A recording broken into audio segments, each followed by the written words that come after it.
ঝাড়গ্রাম জেলার ছেলেমেয়েরা যেমন বিভিন্ন রাজ্যে শিক্ষা, সংস্কৃতি, খেলাধুলো নানান বিষয়ে নজির করেছে, ঠিক তেমনই দিল্লির বাজার কাঁপাচ্ছে এখন ঝাড়গ্রামের করলা। প্রত্যেক দিন বড় বড় ট্রাকে লোড হয়ে পাড়ি দিচ্ছে ঝাড়গ্রাম জেলার চাষ হওয়া করলা, আর তাতেই লাভের মুখ দেখছে চাষিরা। ঝাড়গ্রাম ব্লকের পাঁচামি গ্রামে বিঘার পর বিঘা জুড়ে চোখ তাকালে শুধু দেখা যাচ্ছে সবুজ করলার চাষ। সকাল বিকাল করলা তুলতে ব্যস্ত চাষিরা, কারণ তাদের করলা পাড়ি দিবে দিল্লি। করলা বাড়িতে তুলে এনে প্যাকেট করে সেই করলা বিক্রির জন্য পাঠানো হচ্ছে দিল্লি। পাঁচামি এলাকার চাষিদের এখন শুধু একটাই কাজ, কারণ যত বেশি বিক্রি হবে ততই পকেটে ঢুকবে লক্ষ্মী আর সংসারে আসবে আলো। তাই এখন পাঁচামি গ্রামে 8 থেকে 80 সবাই শুধুমাত্র মাঠ থেকে করলা তুলে এনে প্যাকেটিং করে রপ্তানিতে ব্যস্ত হয়ে পড়েছে। আমাদের রাজ্য শস্য শ্যামলায় পরিপূর্ণ, সারা বছর কিছু না কিছু চাষ হয়েই থাকে প্রত্যেকটি জেলায়। ঝাড়গ্রাম জেলাও ব্যতিক্রম নয়।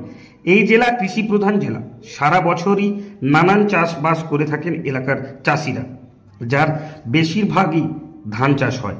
কিন্তু এই ধান চাষের ক্ষেত্রে আউশ আমন চাষ বেশি হলেও বোরো কিন্তু খুব একটা হয় না।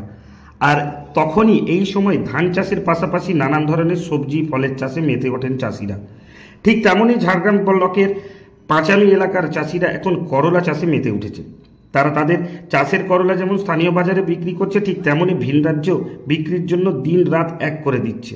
কারণ স্থানীয় বাজারে যে দাম তারা পাচ্ছে তার থেকে বেশি দাম পাচ্ছে ভিন রাজ্যে রপ্তানি করে।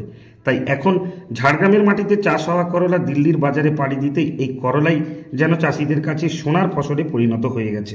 ঝাড়গ্রাম থেকে বুদ্ধদেব বেরা রিপোর্ট, লোকাল 18 বাংলা।